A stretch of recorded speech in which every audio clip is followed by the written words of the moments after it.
Welcome student. आता आपण operating सिस्टीमचा 4th चॅप्टर बघायचा आहे, प्रोसेस शेड्यूलिंग. आपण 3 चॅप्टर बघितले, इंट्रोडक्शन, प्रोसेस मॅनेजमेंट आणि मल्टी थ्रेडिंग प्रोग्रामिंग. आता 4th चॅप्टर बघायचं आपल्याला, प्रोसेस शेड्यूलिंग. प्रोसेस शेड्यूलिंग मध्ये आपण काय सांगतो किंवा प्रोसेस शेड्यूलिंग मध्ये आपल्याला काय दिलेले आहेत, basic concept, scheduling criteria, scheduling algorithm, thread scheduling, multiple process scheduling, real time CPU scheduling, operating system example आणि अल्गोरिदम इव्हॅल्युएशन, की ज्यामध्ये तुमचे जे काय अल्गोरिदम दिलेले असतात, की जे अल्गोरिदम आपण काय करतो, कसे इव्हॅल्युएट करतो, त्यामध्ये आपल्याला बघायचे ऑब्जेक्टिव्ह. ऑब्जेक्टिव्ह मध्ये काय बघणार आहे, टू इंट्रोड्यूस सीपीयू शेड्यूलिंग. मग सीपीयू शेड्यूलिंग म्हणजे काय असतं, which is the basis for multi programme operating system. म्हणजे जे काय तुमची मल्टी प्रोग्रामिंग ऑपरेटिंग सिस्टीम असते. मल्टी प्रोग्रामिंग म्हणजे काय म्हणतो, एका वेळेस आपण जेव्हा मल्टिपल प्रोग्रामिंग मध्ये वर्किंग करतो ऑपरेटिंग सिस्टीमचा, ज्याला आपण काय म्हणतो, सीपीयू शेड्यूलिंग. मग मल्टी प्रोग्रामिंग म्हणजे काय, फॉर एक्झाम्पल तुम्ही सी प्रोग्रामिंगचे प्रोग्राम करता, तुम्ही विंडोजमध्ये किंवा ऑपरेटिंग सिस्टीममध्ये इंटरनेट एक्सप्लोरर ओपन करतो, म्हणजे ज्याला आपण काय म्हणतो मल्टी प्रोग्रामिंग. आणि ह्या मल्टी प्रोग्राम बेसिसवर आपल्या सीपीयूचं जे काय शेड्यूलिंग असतं, की जे शेड्यूलिंग काय असतं, डिपेंड असतं to describe various scheduling algorithm. मग आपण जसं म्हणतो की प्रत्येक शेड्यूल असतं, जसं आपलं डेचं शेड्यूलिंग असतं, तसं प्रत्येक सीपीयू शेड्यूलिंग मध्ये किंवा प्रत्येक शेड्यूलिंग हे कशावर डिपेंड असतं, basis for multi programme operating system. तुमच्या प्रत्येक मल्टी प्रोग्रामिंग ऑपरेटिंग सिस्टीमच्या बेसिसवर आपलं सीपीयू शेड्यूलिंग डिपेंड असतं. अशा सीपीयू शेड्यूलिंग मध्ये to describe various CPU scheduling algorithm. आपल्याला काय करायचंय, एकापेक्षा जास्त किंवा सीपीयू शेड्यूलिंग अल्गोरिदम मध्ये कोणते कोणते सीपीयू शेड्यूलिंग अल्गोरिदम दिलेले असतात, जे आपल्याला बघायचंय. To discuss evaluation criteria for selecting CPU scheduling algorithm for particular system. जेव्हा सीपीयू शेड्यूलिंग अल्गोरिदमचा यूज करतो, तेव्हा त्यामध्ये तुमची पर्टिक्युलर सिस्टीम कोणता क्रायटेरिया काय करते, इव्हॅल्युएट करत असते. मग क्रायटेरिया म्हणजे काय असतं, to examine scheduling algorithm for several operating system. आणि तुमच्या सेव्हरल ऑपरेटिंग सिस्टीम मध्ये तुमचे जे काय शेड्यूलिंग अल्गोरिदम दिलेले असतात, की जे कसे एक्झामाइन करतो, हे आपल्याला ह्या चॅप्टर मध्ये काय करायचंय, त्या ठिकाणी बघायचंय. आता त्यामध्ये फर्स्ट पॉइंट काय बघायचा आहे, बेसिक कन्सेप्ट. बेसिक कन्सेप्ट मध्ये आपण काय करणार आहे, maximum CPU utilization obtain with multi programming. जेव्हा आपण आपल्या कम्प्युटरमध्ये एका वेळेस एकापेक्षा जास्त प्रोग्रामिंग मध्ये किंवा एकापेक्षा जास्त सॉफ्टवेअर मध्ये वर्किंग करतो, तेव्हा आपण आपल्या कम्प्युटरचा मॅक्झिमम सीपीयू काय करत असतो, युटिलाइज करत असतो. मग ह्या सीपीयू युटिलायझेशन मध्ये काय असतं, load, store, read from the file. म्हणजे जेव्हा तुम्ही लोड केलेला डेटा स्टोअर करता, तेव्हा लोड केलेल्या डेटामध्ये आपण रीड द फाईल, तुमच्या ज्या काही फाईल असतात, की ज्या फाईल आपण काय करतो, रीड करतो. Wait for IO. मग अशा वेळेस तुमच्या ज्या काही इनपुट आउटपुट फाईल असतात, अशा ओपन करण्यासाठी आपण काय करतो, वेट करतो. To store increment index write to file. मग अशा वेळेस तुम्ही काय करता, इन्क्रीमेंट इंडेक्स असतो, की जो काय करतो, राईट टू फाईल. जेव्हा तुम्हाला त्या फाईलमध्ये एखादा डेटा राईट करायचा असेल, मग आपला सीपीयू काय करतो, एखादी फाईल रीड मोडमध्ये ओपन करायची आणि त्यामध्ये तुम्ही डेटा काय करता, राईट करता. अशा वेळेस आपण सीपीयू बस्ट आणि आयओ बस्ट. सीपीयू बस्ट म्हणजे काय म्हणतो, सेंट्रल प्रोसेसिंग युनिट, आणि आयओ बस्ट म्हणजे काय सांगतो, इनपुट आउटपुट. मग बेसिक कन्सेप्ट मध्ये काय सांगतो, आपण जेवढे आपल्या ऑपरेटिंग सिस्टीम मध्ये मल्टी प्रोग्रामिंगचा यूज करतो, तेवढा मॅक्झिमम सीपीयू आपण काय करत असतो, युटिलाइज करत असतो. CPU IO burst cycle. तुमच्या सीपीयू आयओ बस सायकल ही तुम्हाला दिलेली, की ज्यामध्ये काय सांगतो, जेव्हा आपण एखादी फाईल रीड करतो, तेव्हा त्याला सीपीयू बस म्हणतो, आणि ती फाईल जेव्हा आपण ओपन करतो, तेव्हा त्याला आयओ बस म्हणतो. जेव्हा त्या फाईलमध्ये एखादा डेटा राईट करतो, तेव्हा सीपीयू बस्ट म्हणतो, आणि जेव्हा राईट केलेला डेटा तुमच्या फाईलमध्ये स्टोअर होतो, तेव्हा त्याला काय म्हणतो, आयओ बस्ट. असे जे काय तुमचं मल्टी प्रोग्रामिंग प्रॉपरली वर्किंग करत असतं. मग सीपीयू बस्ट आणि आयओ बस्ट सायकल म्हणजे काय असतं, process execution consist of cycle for CPU execution and IO wait. मग सीपीयू आणि आयओ बस सायकल म्हणजे काय असतं, प्रत्येक सीपीयू मध्ये जेव्हा आपण प्रोसेस काय करतो, एक्झिक्यूट करत असतो, तेव्हा त्या प्रोसेस एक्झिक्यूट करताना किंवा तुम्हाला ज्या काही प्रोसेस दिलेल्या असतात, अशा प्रोसेस आपण जेव्हा एक्झिक्यूट करत असतो कन्सिस्टिंग ऑफ सायकल, म्हणजे ह्या 2 सायकलमध्ये तुमचं सीपीयू काय करत असते, एक्झिक्यूट करत असतं. कधी सीपीयू बस्ट, कधी आयओ बस्ट. म्हणजे काय, एखादी फाईल ओपन करतो तेव्हा तो सीपीयू बस्ट असतो आणि ती फाईल ओपन करण्यासाठी जेवढा आपण वेट करतो त्याला काय म्हणतो, आयओ बस्ट. आणि प्रत्येक सीपीयू आयओ बस्ट सायकलमध्ये process execution consist of a cycle. आणि जेव्हा तुमच्या प्रोसेस एक्झिक्यूट होत असतात तेव्हा त्या प्रोसेस एक्झिक्यूट होताना त्या प्रोसेसमध्ये आपण सायकलचा यूज करतो आणि त्यामध्ये काय करतो, CPU execution and IO wait. अशा वेळेस काय करत असतो, सीपीयू बस्ट हा काय करत असतो, तुमच्या प्रोसेस एक्झिक्यूट करत असतो आणि इनपुट आउटपुट हा काय करत असतो, वेट करत असतो की सीपीयूला एखादी प्रोसेस एक्झिक्यूट करण्यासाठी किती टाइम लागला, की ज्याला आपण काय म्हणतो, IO burst. CPU burst followed by IO burst. म्हणजे सीपीयू बस झाला की आयओ बस, आयओ बस झाला की सीपीयू बस. असे कंटिन्यू तुमची ऑपरेटिंग सिस्टीम ही काय करत असते, त्या ठिकाणी वर्किंग करत असते. CPU bus distribution of the main conquer. आणि ज्यामध्ये तुम्ही काय करता, मग सीपीयू बस म्हणजे काय करतो, सीपीयू बसमध्ये प्रोसेस एक्झिक्यूट होत असतात आणि आयओ बसमध्ये तुमच्या ज्या काही फाईल असतात त्या फाईल ओपन करण्यासाठी जे काही आपण वेट करत असतो, की ज्या वेटिंगचा तुम्ही काय करता त्या ठिकाणी यूज करत असता.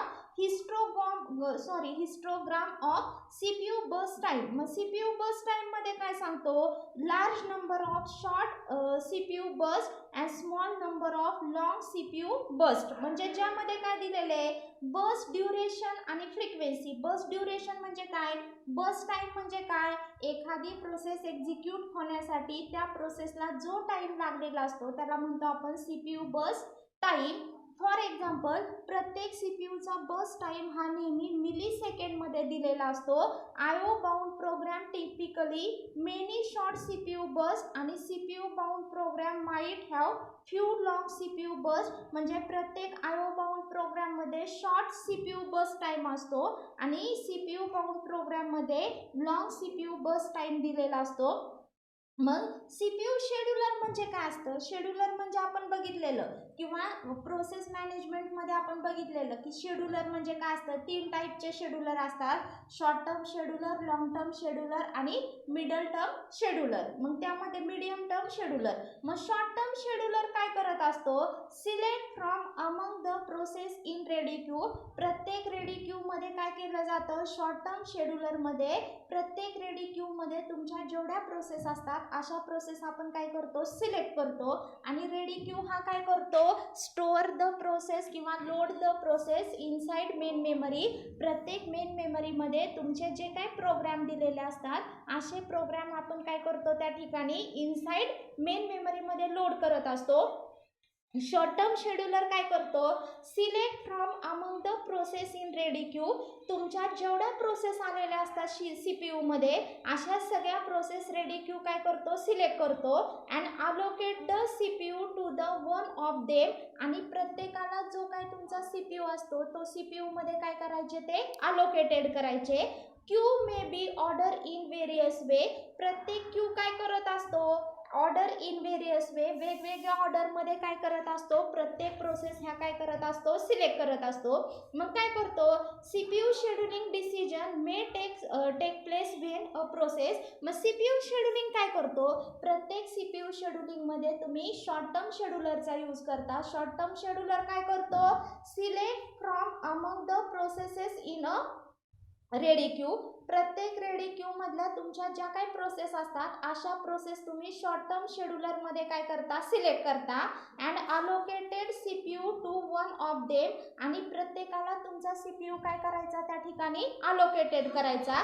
CPU scheduling decision may take place when a process. प्रत्येक सीपीयू शेड्यूलिंग मध्ये काय डिसिजन घेतलं जातं, switch from running to waiting state. म्हणजे तुमची प्रोसेस वेटिंग स्टेट मधून मधून रनिंग स्टेटमध्ये जाते तेव्हा त्यामधला जो टायमिंग असतो. Next switching from running to ready state म्हणजे रेडी स्टेटमधून जेव्हा तुमच्या प्रोसेस रनिंग स्टेटमध्ये जातात तो टाईम. आणि switch from waiting to ready आणि वेटिंग स्टेटमधून जेव्हा तुमच्या प्रोसेस रेडी स्टेटमध्ये जातात. असा प्रत्येक जो काय टाईम असतो की जो टाईम आपण काय करतो चेक करतो आणि त्यामध्ये काय सांगतो टर्मिनेटेड म्हणजे प्रत्येक CPU शेड्यूलिंग काय करतो रनिंग स्टेटमधून तुमची प्रोसेसला वेटिंग स्टेटकडे मेसेज गेलेला असतो. रेडी स्टेटमधून तुमची प्रोसेस जेव्हा रनिंग स्टेटमध्ये जाते, वेटिंग स्टेटमधून जेव्हा रेडी स्टेटमध्ये जाते आणि तुमच्या ज्या काय प्रोसेस असतात त्या टर्मिनेट होतात. Scheduling under 1 and 4 is non primitive आणि त्यालाच आपण काय म्हणतो नॉन प्रिमिटिव्ह म्हणतो. All other scheduling is primitive. आता प्रिमिटिव्ह आणि नॉन प्रिमिटिव्ह शेड्यूलिंग म्हणजे काय असतं. नॉन प्रिमिटिव्ह म्हणजे पहिली प्रोसेस कंप्लीट झाल्यानंतरच आपण सेकंड प्रोसेस स्टार्ट करतो त्याला काय म्हणतो non primitive scheduling. Non primitive scheduling म्हणजे काय पहिली प्रोसेस कंप्लीट झाल्यानंतरच आपण सेकंड प्रोसेस प्रोसेसिंगसाठी स्टार्ट करतो त्याला नॉन प्रिमिटिव्ह शेड्यूलिंग म्हणतो. आणि प्रिमिटिव्ह शेड्यूलिंग म्हणजे काय पहिली प्रोसेस कंप्लीट होण्याच्या अगोदरच आपण सेकंड प्रोसेस काय करतो स्टार्ट करत असतो ज्याला काय म्हणतो प्रिमिटिव्ह. आणि प्रिमिटिव्ह शेड्यूलिंग काय असतो consider access to the share data. तुम्ही जो डेटा शेअर केलेला असतो तो ॲक्सेस करता. Preemption while kernel mode. प्रत्येक प्री इमिशन हे तुमच्या कर्नल मोडवर काय असतं डिपेंड असतं. Consider interrupt occurring the OS activities. आता त्यामध्ये काय करायचे आता तुम्हाला लक्षात आलंय ना प्रिमिटिव्ह आणि नॉन प्रिमिटिव्ह शेड्यूलर म्हणजे काय असतं. नॉन प्रिमिटिव्ह शेड्यूलर म्हणजे पहिली प्रोसेस कंप्लीट झाल्यानंतरच जेव्हा आपण सेकंड प्रोसेस स्टार्ट करतो त्याला म्हणतो नॉन प्रिमिटिव्ह शेड्यूलर. आणि प्रिमिटिव्ह शेड्यूलर म्हणजे काय असतं पहिली प्रोसेस कंप्लीट होण्याच्या अगोदरच जेव्हा आपण सेकंड प्रोसेस स्टार्ट करतो त्याला काय म्हणतो नॉन प्रिमिटिव्ह शेड्यूलर. आता डिस्पॅचर म्हणजे काय असतं लक्षात घ्या आपल्याला एक्झाममध्ये डिस्पॅच लॅटन्सी म्हणजे काय असतं हा 1 मार्काला आपल्याला क्वेश्चन विचारतात. डिस्पॅचर मॉड्यूल म्हणजे काय असतं किंवा डिस्पॅचर म्हणजे काय असतं. Dispatcher module gives control of the CPU to the process select by the short term scheduler. प्रत्येक शॉर्ट टर्म शेड्यूलर काय करतो किंवा शॉर्ट टर्म शेड्यूलर हा काय करतो select among processes in the ready queue. तुमच्या जेवढ्या प्रोसेस CPU मध्ये आलेल्या असतात अशा सगळ्या प्रोसेस आपण रेडी क्यू मध्ये काय करतो सिलेक्ट करतो. आणि अशा सिलेक्ट केलेल्या किंवा प्रत्येक CPUने जेवढ्या तुमच्या प्रोसेस असतात CPU मधल्या त्या रेडी क्यूमध्ये जेव्हा आपण सिलेक्ट करतो त्या कंट्रोल करण्यासाठी आपण डिस्पॅचर मॉड्युलरचा काय करतो यूज करतो. आणि डिस्पॅचर मॉड्युलर म्हणजे काय switching context, switching to user mode, jumping to the proper location in the user program to restart that program. म्हणजे ज्याला काय म्हणतो डिस्पॅचर म्हणजे काय असतो किंवा डिस्पॅचर काय कंट्रोल करतो तुमच्या CPU मध्ये जेवढ्या प्रोसेस आलेल्या असतात अशा सगळ्या प्रोसेस जेव्हा तुमचा शॉर्ट टर्म शेड्यूलर काय करत असतो त्या ठिकाणी select to the ready queue. Ready queue मध्ये जेव्हा सगळ्या प्रोसेस सिलेक्ट करतो तेव्हा त्या सगळ्या प्रोसेस कोण कंट्रोल करत असतं तुमचा डिस्पॅचर मॉड्युलर. आता डिस्पॅचर लॅटन्सी म्हणजे काय असतं time is taken for dispatcher to stop one process and start another running. म्हणजे ज्यामध्ये काय करतो पहिली प्रोसेस स्टार्ट केल्यानंतरनं जेव्हा तुम्ही सेकंड प्रोसेस स्टार्ट करता म्हणजे एक प्रोसेस स्टॉप होते दुसरी प्रोसेस स्टार्ट होते ह्यामधला जो टायमिंग असतो अशा टायमिंगला आपण काय म्हणतो त्या ठिकाणी डिस्पॅच लॅटन्सी किंवा ज्याला काय म्हणतो डिस्पॅच लॅटन्सी. डिस्पॅच लॅटन्सी म्हणजे काय time is taken for the dispatcher to stop one process and start another process. म्हणजे काय करतो प्रत्येक डिस्पॅचर हा वन प्रोसेस स्टॉप करतो आणि अनदर प्रोसेस स्टार्ट करतो. म्हणजे एक प्रोसेस स्टॉप केल्यानंतर ना सेकंड प्रोसेस स्टार्ट करता ह्यामधला जो टायमिंग असतो त्या टायमिंगला म्हणतो आपण डिस्पॅच लॅटन्सी. लक्षात घ्या हा आपल्याला बऱ्यापैकी क्वेश्चन पेपरमध्ये काय विचारतात व्हॉट इज डिस्पॅच लॅटन्सी. आता तुम्हाला MCQ मध्ये विचारतील time is dash dash the time is taken for the dispatcher to stop one process and start another running. म्हणजे एक प्रोसेस स्टॉप केल्यानंतर जेव्हा तुम्ही अनदर प्रोसेस स्टार्ट करता यामधला जो टायमिंग असतो ज्याला काय म्हणतो डिस्पॅच लॅटन्सी. आता त्यानंतर नेक्स्ट काय बघायचं बघायचं आहे तुम्हाला शेड्युलिंग क्रायटेरिया. आता ह्या पण डेफिनेशन आपल्याला एक्झाममध्ये काय आहेत त्या ठिकाणी इम्पॉर्टंट आहेत. सीपीयू युटिलायझेशन म्हणजे काय आपण बघितलं, प्रत्येक ऑपरेटिंग सिस्टीममध्ये जेव्हा मल्टी प्रोग्रॅमिंगचा यूज करतो तेव्हा मल्टी प्रोग्रॅमिंग हा काय करतो, जास्तीत जास्त तुमचा मॅक्झिमम सीपीयू काय करत असतो, युटिलाइज करत असतो. सीपीयू युटिलायझेशन म्हणजे काय, keep the CPU as busy as possible. जेव्हा सीपीयू युटिलायझेशन मध्ये तुमचा सीपीयू हा नेहमी काय असतो, बिझी असतो. थ्रूपुट म्हणजे काय असतं, processes that complete their execution per time unit. म्हणजे जेव्हा तुमच्या प्रोसेस एका पर्टिक्युलर टाईममध्ये काय होतात, कंप्लीट होतात आफ्टर एक्झिक्युशन, किंवा प्रत्येक प्रोसेस एक्झिक्यूट होताना त्या एका पर्टिक्युलर युनिट ऑफ टाईममध्ये कंप्लीट होतात, त्याला काय म्हणतो आपण, थ्रूपुट. टर्न अराउंड टाईम म्हणजे काय, amount of time to execute particular process. एखादी प्रोसेस कंप्लीट होण्यासाठी जो टायमिंग लागलेला असतो त्या टायमिंगला काय म्हणतो, turn around time. Waiting time म्हणजे काय, amount of time process that been waiting in ready queue. एक प्रोसेस कंप्लीट होत असताना दुसऱ्या प्रोसेसने त्या प्रोसेससाठी जो वेट केलेला असतो त्या टायमिंगला काय म्हणतो आपण, वेटिंग टाइम. आणि रिस्पॉन्स टाइम म्हणजे काय, amount of time is taken from when request was submitted until the first response is produce, not output. Response time म्हणजे काय, जेव्हा एखाद्या प्रोसेसला आपण रिक्वेस्ट करतो कुठं, वेटिंग स्टेटमधून रेडी स्टेटमध्ये जाण्यासाठी, तेव्हा त्या प्रोसेसने त्या सीपीयूला जो रिस्पॉन्स दिलेला असतो त्या रिस्पॉन्सला आपण काय म्हणतो, रिस्पॉन्स टाइम. लक्षात आलं. टर्न अराउंड टाइम म्हणजे काय, एखादी प्रोसेस एक्झिक्यूट होण्यासाठी जो टाइम लागलेला असतो किंवा एखादी प्रोसेस कंप्लीट होण्यासाठी जो टाइम लागलेला असतो त्याला म्हणतो टर्न अराउंड टाइम.